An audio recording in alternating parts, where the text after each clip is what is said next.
Guys, welcome back to Words of Weather. Sooner than usual, only a few days, and it's actually because of this right here. The question that I've been getting all this morning. On Monday, this is Monday morning, guys. Monday, the 3rd of March, and last Friday, which is the last day of February, I was talking about this colossal snowstorm that's the potential to come today, which would be Monday. And, well, things are changed, obviously, and actually we didn't get one flake. And if we do get a few flurries, that's probably the extent of it. But there's a lot of technical reasons why it didn't happen. So I'm going to do a quick overview of why this storm just didn't come together for us in southern New England, Connecticut. But down in the mid-Atlantic, they're getting hammered with snow and ice. So that's why we're so close, but yet so far with a storm of this magnitude for late winter season. And this is the temperature contrast. It's called a temperature gradient, basically the biggest contrast in temperatures. And this is from yesterday.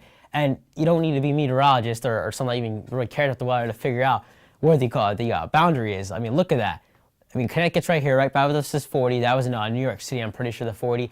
But look at this. You go from 74 to probably the 50s and 60s within another 10, 15 miles to 30s and then single numbers. That is the boundary, and this is what actually happened and why we didn't see the storm. It's too cold to snow. You ever heard of that? Too cold for snow? Now, technically, it doesn't mean the temperature is actually too cold for snow, but the polar vortex, the high pressure way up to the north, sank a little further south, which brings and bring everything south. And this line was supposed to be more over here at the boundary, which would give us the storm because, again, the storm rides the boundary. The storm basically picks up its power due to the contrast of temperatures from hot to cold.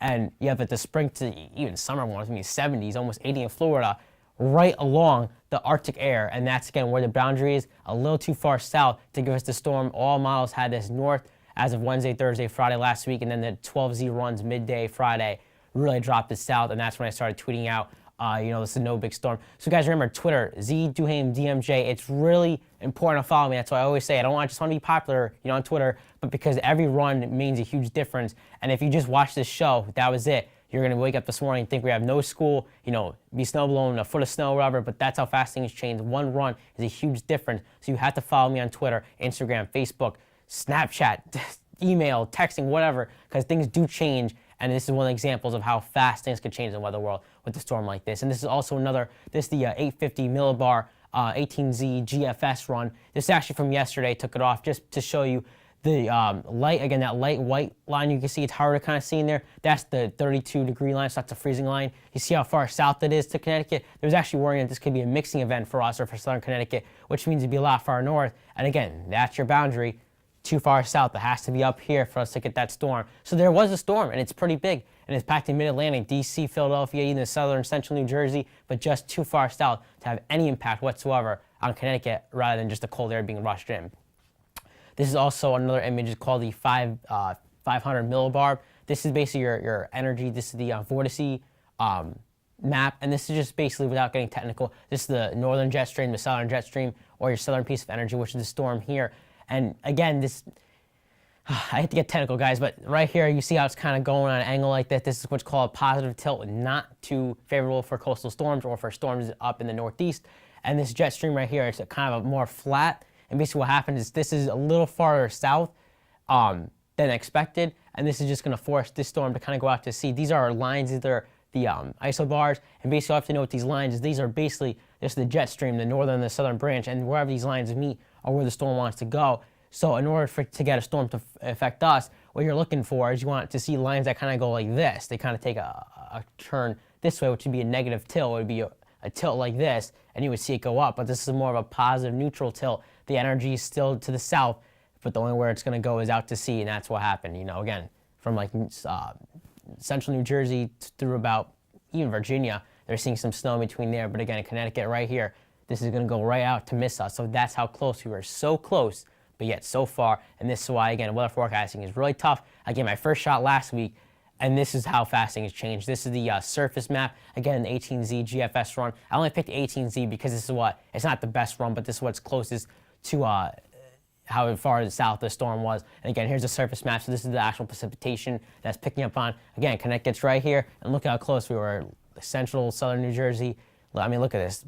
Some oranges, some big storm right there. But again, just too far south to affect us. I keep saying it, but we're so close, guys. That's, like I said, Everything is so important with the weather world. And you can't just look at the surface map. You have to look at the wind pattern, the energy pattern, the jet stream, the flow, the polar vortex. So much goes into forecasting storms like this because one piece doesn't come together, the whole forecast falls apart. And many meteorologists really busted it, as we call this thing. We busted this forecast, including myself. But we learn, live and learn, so next time hopefully get this right. The last slide I'm going to show you right here is, again, the obvious. You don't have to be you can be kindergarten or get this map right. The boundary, the cold front's right there. There's your storm. Again, rain to the north, and actually snow to even more north because of the cold temperatures. But again, 60s, 20s, 70s, 20s, 50s, 20s. And this is it's a wider map, so you're not going to show the closer temperatures. But this is 38, which is New York City. Again, that's around hand in that blue dot. Connecticut's kind of right in there. I'll try to map it out. It's hard to see up here. But again, so that's, look at that gradient. From 70s to 20s, that's your cold front, that's your boundary, and that's where your storm is going to ride, which did not include affecting Connecticut because, again, it was just about 100 miles too far south. So guys, thank you for understanding why forecasting is so tough and how things do change, and it will change, and it did change in this case. So that's why my forecast was wrong. I learned a lot from this. You never doubt. My new saying is, when in doubt, the cold air wins out, and that's what happened this time with the polar vortex a little farther south, pushing everything again farther south.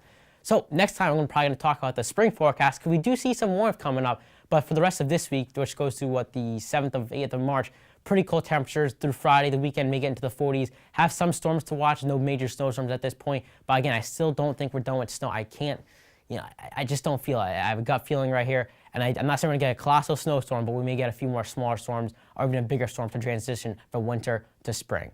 So thanks for understanding why this forecast was tough. I hope you understand. I hope you liked it. I tried to do a little technical and then more of a basic view of what happened. Next time we'll be back with the spring forecast, maybe talking about snow. Again, depending on obviously what happens the next few weeks, but I don't think we're done with snow yet. Snow days are still possible, but obviously, yes, everyone is in school today on Monday due to the fact that there was no snow. So for this time, I'm Zack Duhaime, and you've been watching Words of Weather.